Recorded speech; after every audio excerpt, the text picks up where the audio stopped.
우리 함께 말씀 찾겠습니다. 오늘 말씀은 요한복음 15장 1절부터 11절까지 말씀입니다.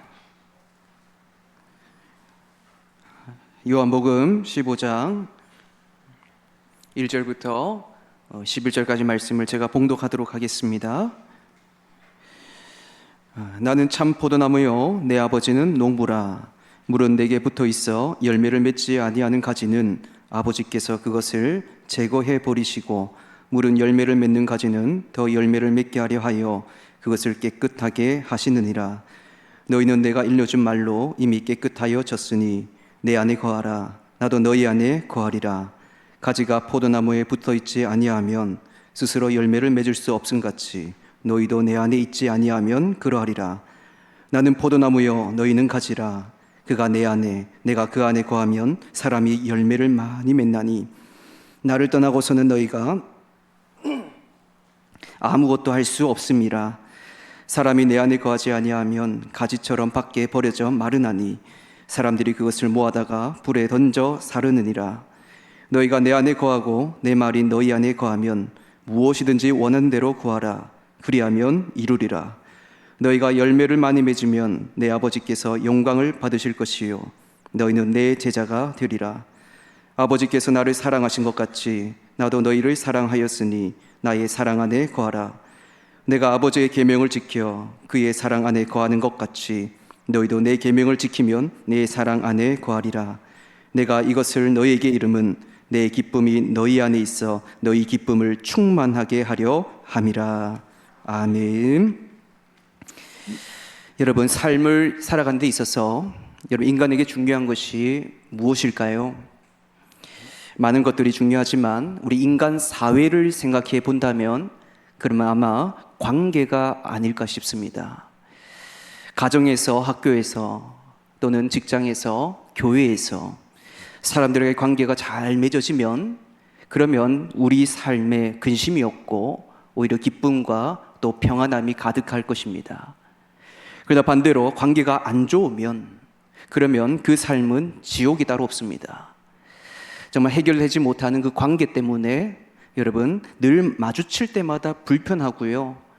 그리고 또 어디서 무엇을 하든지 늘 생각에 신경이 쓰입니다. 생각이 납니다. 그리고 찜찜하고, 그러니까 또 머리도 아프고, 이렇게 여러분 관계라는 이 하나 때문에 우리 삶이 불행해질 수 있다라는 것입니다. 이렇게 여러분 우리 인간 사회 안에서도 인간 관계가 중요한데, 그렇다면 우리 그리스도인에게는 누구와의 관계가 중요합니까? 바로 하나님과의 관계입니다. 만복의 근원이신 하나님과 좋은 관계가 맺어진 그 사람은, 그 인생은 만사 형통하지만, 그러나 하나님과의 관계가 좋지 않는 사람은 그 길이 형통하지가 않습니다. 여러분, 어제까지 우리 새벽 기도를 통해서 이사야서를 살펴보았습니다. 이사야 선지자가 늘 이스라엘 백성들에게 선포했던 내용이 있는데, 그것은 바로 다시 하나님께 돌아오라 라는 그런 메시지였습니다. 여러분, 이스라엘 불순종으로 인해 심판을 받을 것이라는 그 예언의 말씀을 많이 우리가 볼 수 있는데, 여러분 이것도 마찬가지입니다. 이것도 사실 하나님과의 관계 문제 때문이라는 겁니다. 불순종으로 인해서, 죄로 인해서 하나님과 멀어진 상태입니다. 아무리 하나님이 선지자를 통해서 말씀하셔도 듣지 않습니다. 사실 들어도 깨닫지를 못하는 것이죠. 그러니까 하나님과 당시 이스라엘과의 관계는 여러분 더 이상 가까운 관계 또는 사랑하는 관계가 아니었습니다. 그런데 하나님과의 관계가 그렇게 깨어지니 하나님과 떨어진 사람은 여러분 어떻게 됩니까? 결국 심판을 받게 되는 모습을 보게 됩니다. 이전에 누렸던 그 모든 것들, 하나님의 그 안에서 누렸던 것들, 여러분 당연하다고 생각했습니다. 그런데 이제 보니 당연하지 않는 것입니다. 지금 내가 누리고 이 모든 것들이 사실은 하나님의 은혜였구나, 심판을 받아야 여러분 알 수 있었다는 겁니다. 여러분, 이스라엘 백성들의 삶이 이전과 같이 다시 회복하기 위해서, 이전과 같이 누리기 위해선 어떻게 해야 될까요? 딱 하나입니다. 그것은 바로 하나님과의 관계를 회복하는 것입니다. 근데 그것이 어떻게 되냐? 철저한 회개를 통해서 가능합니다. 여러분, 오늘 본문에 예수님께서는 자신을 참 포도나무에, 그리고 성도들을 나뭇가지에, 그리고 성부 하나님을 포도원 농부에 비유하고 계십니다. 여러분, 농부가 포도나무를 심는 목적이 무엇입니까? 좋은 나무를 얻기 위해서 그렇게 열심히 심습니까? 아니면 그냥 보기 좋게 이쁘게 꾸며 놓으려고 포도나무를 심습니까? 아니죠. 여러분, 실제로 포도나무 그 자체 나무는요, 좋은 제목이나 조경수로 사용할 수 없는 지극히 볼품없는 그런 나무입니다. 다시 말해서 포도나무 그 자체로는 아무런 쓸모도 없고 볼품이 없다라는 겁니다. 그러나 여러분, 포도나무가 맺는 그 열매, 포도라는 그 열매 때문에 포도나무에 가치가 있는 것입니다. 농부들의 기쁨과 행복은요, 바로 이 많은 포도 열매에서 비롯되는 것입니다. 그래서 농부들이 이 포도나무를 심고 정말 정성을 다해 가꾸는 것이 아닙니까? 여러분, 그들이 무엇을 바라면서 그렇게 정성과 가꿉니까? 많은 열매가 맺힐 것을 기대하면서 그렇게 정성을 다합니다. 그런데 여러분, 그렇게 정성을 다해 가꾸었지만 포도나무에 열매를 맺지 못할 경우에는 어떻게 됩니까? 가차없이 제거해버립니다. 포도 열매를 맺지 못하는 나무는요, 그 나무 자체는 아무런 가치가 없기 때문에 그렇습니다. 여러분, 원래 이 포도나무는 누구를 가리키느냐? 원래 구약 이스라엘 백성들을 가리켰습니다. 여러분, 이스라엘은요, 이 모든 세상 민족 가운데 그 외모를 볼 때 가장 볼품없는 그런 민족이었습니다. 그들은 당시 애굽의 노예 생활을 하는 그런 민족이었고, 그러니까 특별한 문명이나 특별한 그런 학문도 갖지 못했습니다. 다른 나라에 비해서 어느 것 하나 특출난 것이 없습니다. 또 대단한 자랑거리도 하나도 없습니다. 그럼에도 불구하고 하나님은요, 오직 아브라함과 맺으신 그 당신의 약속에 근거하며 그들에게서 풍성한 열매를 기대하시면서 하나님의 선민으로 택하셨습니다. 그리고 그들이 풍성한 열매를 맺을 수 있도록 아주 최적의 환경을 제공해 주셨습니다. 그들에게 다른 민족이 갖지 못한 그런 율법을 주셨고요. 그리고 선지자들을 늘 보내주셔서 하나님 말씀대로 선하게 인도함 받을 수 있도록 그렇게 은혜를 베풀어 주셨습니다. 시시때때로 오는 그런 고난과 문제 가운데에 늘 길을 열어주셨습니다. 그런데 여러분, 그들은 실망스럽게도 하나님의 기대와는 달리 좋은 포도나무를 맺지 못했습니다. 그들은 하나님이 싫어하시는 우상숭배나 또는 외식, 형식주의와 같은 쓸모없는 그 열매만 맺고 있었습니다. 그래서 농부이신 하나님은 그들을 어떻게 하셨습니까? 포도원에서 제하여 버리셨습니다. 그리고 한 새로운 포도나무를 심으셨는데 바로 그 포도나무가 예수 그리스도이십니다. 여러분, 우리는 보통 예수님을 포도나무라고 하면 그럼 그 포도나무가 뭔가 특별할 것이도록 생각을 하지만 사실 이스라엘이라는 이 포도나무처럼 초라한 외모셨고요, 목수의 집안으로 가진 것 하나 없었고요, 그리고 특별한 그런 학문적 지식이나 배경이 없으셨습니다. 그야말로 겉으로만 보면 아무 볼품없는 그런 모습이셨습니다. 그럼에도 불구하고 구약 이스라엘과 차이점이 있다면 그것은 예수님은 하나님께서 기대하시고 원하시는 그 열매들을 아주 풍성하게 맺으셨다는 사실입니다. 율법을 완성하셨고 하나님의 말씀에 철저히 순종하심으로 여러분, 구원 역사, 수많은 생명의 열매들을 맺으셨습니다. 그것이 바로 구약 이스라엘에게 바라셨던 열매셨고 그 열매를 이제는 예수님을 통해 얻을 수 있었던 겁니다. 그래서 오늘 본문 1절에 뭐라고 하십니까? 당신을 향하여 내가 참 포도나무요 라고 이렇게 아주 당당하게 말씀하신 것입니다. 다시 여러분, 이제부터 우리는 참 포도나무이신 예수님 안에 거할 때만 영적인 생명을 유지할 수 있게 된 것입니다. 오직 참 포도나무이신 주님 안에서만 여러분 참된 생명이 있고요, 기쁨이 있고요, 소망이 있는 줄로 믿으시길 바랍니다. 여러분 그래서 우리가 늘 찬양하지 않습니까? 찬양을 보면 생명 주께 있네, 능력 소망 주께 있네, 주 안에 있네. 여러분 우리가 이렇게 고백할 수가 있다라는 것입니다. 이어서 4절과 5절 말씀이 오늘 본문의 핵심 구절입니다. 우리 함께 4절과 5절 한 목소리를 읽어보겠습니다. 시작. 내 안에 거하라, 나도 너희 안에 거하리라. 가지가 포도나무에 붙어있지 아니하면 스스로 열매를 맺을 수 없음같이 너희도 내 안에 있지 아니하면 그러하리라.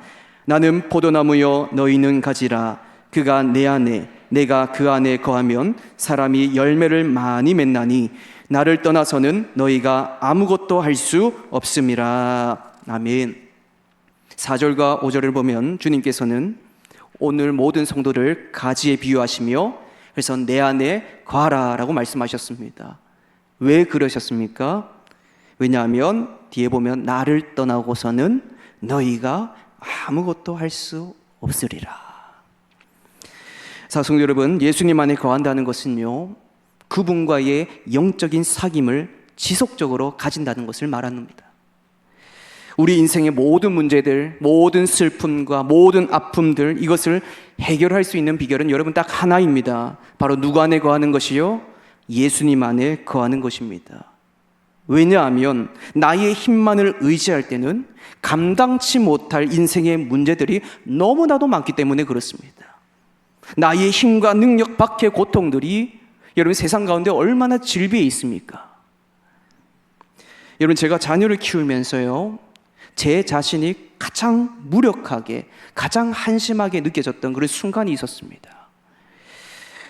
우리 첫째 아들이 이제 100일이 되기 전에 60일 정도 된 것 같습니다. 그 정도 될 때 갑자기 한 38도 이상으로 계속 열이 나는 겁니다. 그래가지고 얼른 그 응급실로 달려갔습니다. 여러분도 알다시피 이제 100일 이전에 이 영아들 같은 경우에 열이 나면 아주 위험합니다. 그래가지고 한 달은 그렇게 막 달려갔습니다. 그런데 가서는 애는 아파서 울고 있죠. 그런데 이제 체열을 해야 되는데 피 검사를 해서 뭐 때문에 지금 아픈지 그것을 검사를 해야 되는데, 그런데 60일밖에 안 된 영아라서 혈관을 찾을 수가 없는 겁니다. 그래가지고 혈관을 찾느라 여러분 어떻게 하겠습니까? 찾을 때까지 계속 바늘로 찌르는 겁니다. 그때 여러분 아이는 어떻게 하겠습니까? 계속 찌르니까 아파가지고 막 손 넘어갈 듯이 그렇게 막 아파하고. 그때 여러분 제가 그 상황에서 정말 힘들었던 것은 제가 아무것도 해줄 수 있는 게 없었다라는 겁니다. 그냥 옆에 팔만 가만히 붙들고 있는 거, 그게 다입니다. 대신 아파해주고 싶고 그 고통 내가 대신하고 싶은데 아무것도 하지 못하는 그 제 자신에게 그 순간 큰 무력감을 느꼈고요. 그 순간 내 자신에게 화가 많이 나더라고요. 여러분 제가 아무리 돈이 많은 부자라도 그때 그 당시 아들의 아픔을 대신할 수 있겠습니까? 제가 아무리 높은 권력과 명예를 가진다 하더라도 이 아들의 아픔을 대신할 수 있을까요? 여러분 그냥 다리만 동동거리는 것밖에 할 수가 없는 것입니다. 여러분 이것뿐이겠습니까? 이 세상에 내 힘으로 내 능력으로 할 수 있는 것이 과연 우리가 얼마나 되겠습니까? 우리는요 사실 조금만 잘 나가면, 그러면 내 생각대로 인생이 잘 굴러간다고, 내 능력대로 아주 잘 살고 있다고 착각하며 살 때가 얼마나 많이 있습니까? 정말 내가 잘나서, 정말 내가 똑똑해서 지금 이렇게 건강하게 이 순간 이 자리에 나와서 잘 살고 있는 건가? 아무 걱정 근심 없이 이렇게 평온하게 잘 살고 있는 건가? 여러분 만약에 우리 자녀들 같은 경우에 여러분과 같은 부모님이 없었다면 우리 자녀들이 지금 이렇게 잘 먹고 여러분 평안하게 잘 살 수 있겠습니까? 여러분 자녀들이 필요한 것 그렇게 채워주고, 용돈 필요하면 용돈 주고, 자녀가 하고 싶은 거 있으면 웬만한 거 다 해주려고 노력하고. 여러분 만약에 부모님이 없었다면 그러면 현재 자녀들이 지금 당연하게 누리고 있는 걸 누릴 수 있느냐 하는 것입니다. 마찬가지로 우리 인생에 여러분 하나님이 없다면 정확하게 말해서 하나님의 은혜와 그분의 도우심이 없다면, 하나님이 지금까지 우리를 지켜주지 않는다면, 그러면 우리는 과연 이 자리에 다 있을 수 있느냐 하는 것입니다. 오늘 말씀에 너희는 내 안에 거하라. 내 안에 거하면 무엇이든지 원하는 대로 구하라. 그리하면 이루리라. 사랑하는 성도 여러분, 주님 안에 거하면요, 우리가 지금 가장 필요한 것, 지금 가장 우리에게 있어야 할 것, 그것을 우리에게 주신다는 것입니다. 주님이 우리의 인생을 여러분 이렇게 선하게 이끌어 가심을 믿으시길 바랍니다. 그런데 여기서 우리가 주의해야 할 점은, 우리는 우리 자신에게 가장 필요한 것이 사실 잘 모른다는 겁니다. 그래서 하나님 보시기에, 여러분 우리가 하나님께 기도할 때, 구할 때 하나님 보시기에 우리가 자꾸만 엉뚱한 것을 구할 때가 참 많다라는 겁니다. 우리가 하나님께 기도할 때 보통 어떤 내용을 가지고 기도합니까?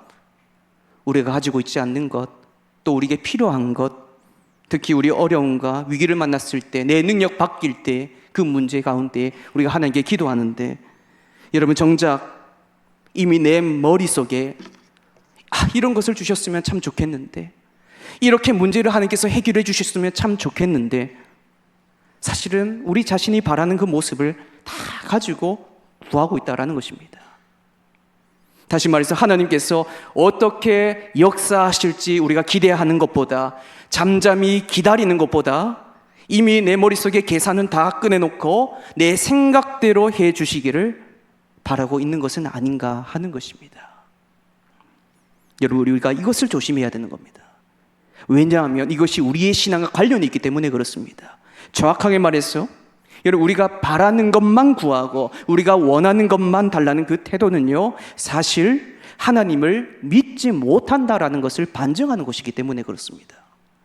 그리고 더 심각한 것은 내가 하나님보다 더 똑똑하다고, 내가 더 지혜롭다고 교만을 떠는, 하나님 앞에 죄악된 일에 해당하기 때문에 그렇습니다.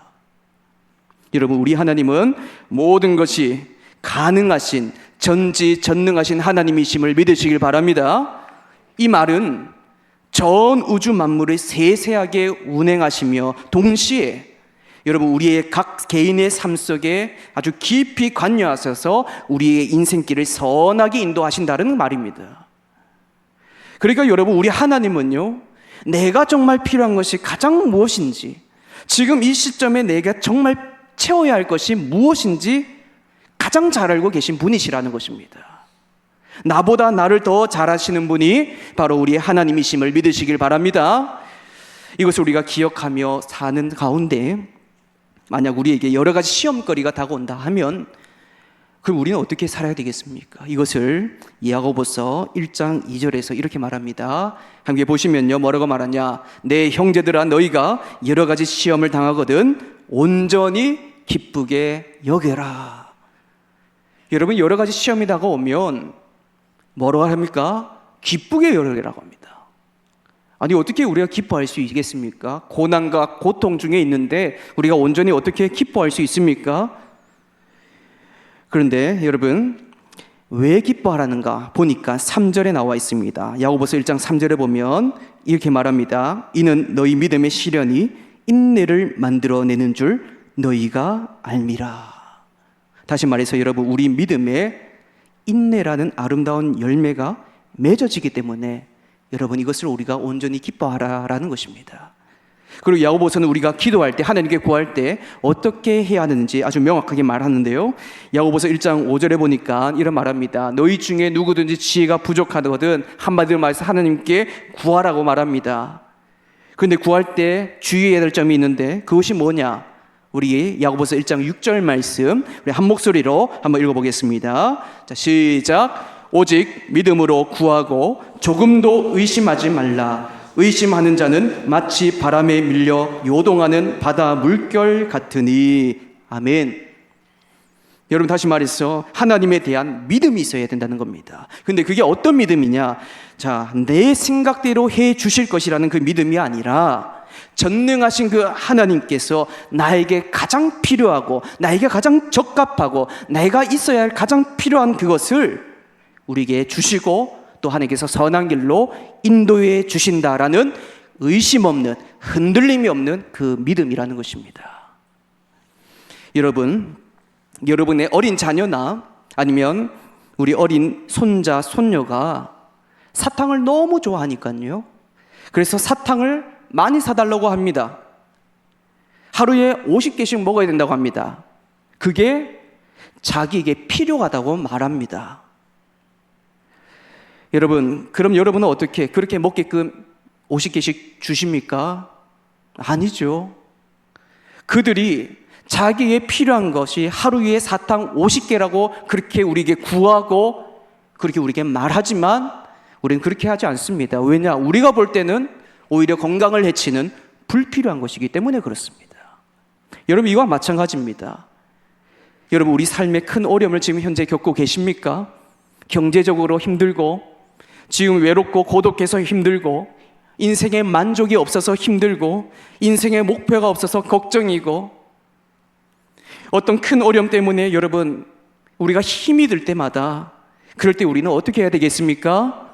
그럴 때일수록 이런 야고보 선생이 말한 것처럼 하나님께 기도하며 의지해야 되는데, 더 중요한 것은 어떻게 해요? 의심하지 말고 이런 확고한 믿음으로, 온전한 믿음으로 하나님의 역사를 기대하고 기다려야 한다라는 것입니다. 왜냐하면 하나님은요, 우리를 너무나도 잘 알고 계시고 지금 우리에게 가장 무엇이 필요한지 잘 아시기 때문에 그렇습니다. 그러니 우리가 야고보서 말씀대로 여러 시험이 우리에게 다가와도 그 고난과 고통 중에 있어도 우리가 온전히 기뻐할 수가 있는 것입니다. 여러분, 하나님께서 우리의 인생을 책임져 주시고 선하게 인도하시며 우리의 짧은 생각보다 더 크게 역사하시는 분이심을 믿으시길 바랍니다. 그래서 여러분, 비록 지금 힘든 시기에 있다 하더라도 여러분, 이를 통해 우리 믿음에 오히려 아름다운 열매, 온전히 기뻐할 수 있는 열매가 맺혀지기를 소망합니다. 성도 여러분, 여러분은 주님 안에 거하고 계십니까? 어떤 분들은요, 자기가 예수님을 잘 믿고 있는 건지 아니면 내가 잘 믿지 않는 것인지 잘 모르는 분들이 계십니다. 이 말은 내가 주님 안에 있는지 아닌지 확실히 모르겠다는 겁니다. 여러분, 우리가 주님 안에 거하는지 우리는 어떻게 스스로 알 수 있을까요? 자, 우리 10절 말씀 함께 한번 읽어보도록 하겠습니다. 요한복음 15장 10절 말씀 시작. 내가 아버지의 계명을 지켜 그의 사랑 안에 거하는 것 같이 너희도 내 계명을 지키면 내 사랑 안에 거하리라. 아멘. 한마디로 내가 주님의 계명을, 주님의 말씀에 우리가 잘 순종하며 잘 듣고 있는가? 그렇다면 여러분, 그것이 바로 내가 주님 안에 거하고 있다라는 그 증거가 된다라는 것입니다. 반대로 여러분, 하나님 말씀에 귀 기울이지 않고 내 마음대로, 내 생각대로 그렇게 살아간다면 그건 내가 주님과 멀어졌다라는 그런 증거가 됩니다. 그렇기 때문에 여러분, 우리가 말씀을 듣고, 오늘 말씀, 우리가 매일매일 말씀을 듣지 않습니까? 그 말씀을 듣고 듣는 것에 끝나지 말아야 한다는 것입니다. 오늘 말씀, 좋은 말씀 들었다, 여러분, 이것으로 우리가 끝내서는 안 됩니다. 우리는 종종 이런 말을 하죠. 오늘 말씀 정말 은혜가 되었어. 정말 많은 은혜 받았어. 그런데 여러분, 말씀의 은혜를 받았다는 이 말은요, 듣는 것에서 끝나는 걸 말하지 않습니다. 듣고 내 삶 가운데 가야지, 말씀대로 살아가는 것까지 가야 은혜 받았다라고 할 수 있는 것입니다. 매일의 삶 가운데 우리가 말씀대로 살기 위해 개인적으로 말씀 묵상하시는 분도 계시고, 새벽 기도에 나와서 말씀을 들으시는 분도 계십니다. 또 여러 통로를 통해 우리는 하나님의 말씀을 다 받습니다. 오늘 받은 말씀대로 살아내는 거기까지 가야, 아, 내가 말씀의 은혜를 받았구나, 이 말은 곧 내가 주님 안에 거하고 있구나, 이렇게 우리가 확신할 수 있다라는 것입니다. 그런데 여러분, 문제가 있습니다. 우리가 말씀에 순종하고 싶어도, 말씀을 받아도 온전히 순종하지 못하는 우리를 발견하게 된다는 겁니다. 한두 번은 우리가 잘할 수 있습니다. 잘 지킬 수 있습니다. 그런데 계속 그렇게는 온전하게 지키지 못하는 겁니다. 그래서 우리가 하나님께 기도하죠. 하나님, 제가 말씀대로 살고 싶은데 잘 안 살아집니다. 살 수 있도록 도와주시옵소서. 여러분, 그렇게 못 산다고 할지라도, 아니, 우리는 그렇게 살 수 없는 자들이지만 그럼에도 주님을 의지하는 바로 이 모습이 어떻게든 순종하려고 그렇게 애를 쓰는 이 모습이 바로 주님 안에 우리가 거하고 있다, 그 증거가 된다라는 것입니다. 비록 우리 자신의 믿음의 모습을 보면요, 늘 부족하고 형편없어 보일지 모릅니다. 그럼에도 우리가 이 땅에서 끝까지 말씀에 순종하려고 애를 쓰며 노력하며 사는 것은, 그 모습이 바로 예수님이라는 그 포도나무에 우리가 붙어 있는 것이 되기 때문에 그렇게 살아야 된다는 것입니다. 따라서 여러분, 우리가 연약해도 괜찮습니다. 우리가 조금 모자라도 괜찮습니다. 여러분, 가지를 한번 보십시오. 나무의 가지가 열매를 맺는 것을 보면요, 우리가 깨닫게 됩니다. 뭘요? 가지가 자기 힘으로는 절대로 살 수 없고 또 자기 힘으로 열매를 맺을 수 없다라는 겁니다. 이런 포도나무로부터 생명을 공급받아야 또 열매 맺을 영양분을 공급받았기 때문에 가지에 풍성한 열매가 맺을 수 있는 것입니다. 이와 마찬가지로 여러분, 우리가 주님의 말씀에 순종할 수 있는 힘도, 우리를 통해 맺게 하시는 그 아름다운 열매도 바로 우리의 포도나무 되시는 그 예수님께 공급받기 때문인 줄로 믿으시길 바랍니다. 오직 우리의 포도나무 되신 그 주님만 붙들어야 된다는 것입니다. 붙들어야만, 그 안에 거해야만 우리가 순종할 수 있는 힘도 능력도 또 이 신앙의 길을 걸어갈 수 있다라는 것입니다. 성도 여러분, 예수님은 우리에게 너희는 내 안에 거하라고 말씀하십니다. 왜 이런 말씀을 하시느냐? 마지막으로 우리 11절 말씀을 함께 봤으면 좋겠습니다. 11절 말씀 함께 한번 읽어보겠습니다. 시작.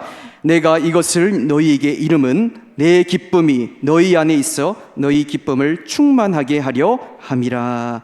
아멘. 여러분, 왜 주님은 당신 안에 거하라고 말씀하십니까? 하나님, 당신 기분이 좋으시려고요? 아니면 하나님한테 막 유익됩니까 이게? 아니죠. 바로 여러분, 그 유익과 그 좋은 것이 다 우리에게 향하고 있기 때문에 그런 것입니다. 하나님께서 우리 다 좋으라고, 우리에게 좋은 열매 맺으라고, 그 생명을 가지고 살라고 좋은 것을 다 주시기 위해서 이렇게 우리에게 말씀하시는 겁니다. 여러분, 주님은요 항상 우리를 부르고 계십니다. 내 안에 거하라. 여러분, 우리가 주님 안에 거할 때 우리는 어떤 상황에 있든지, 그것이 고독하고 외롭고 힘들고 고난을 받는 그런 상황일지라도 우리가 주님 안에 있으면, 그러면 오직 우리는 오히려 만족하고 그 상황 속에서도 행복하고 그 상황 속에서도 기쁨이 넘치는 그 반전의 역사가 일어날 줄로 믿으시길 바랍니다. 여러분, 그 역사가 바로 이 자리에 계신 우리 한빛교회 모든 성도님들에게 일어나기를 주님의 이름으로 축복합니다.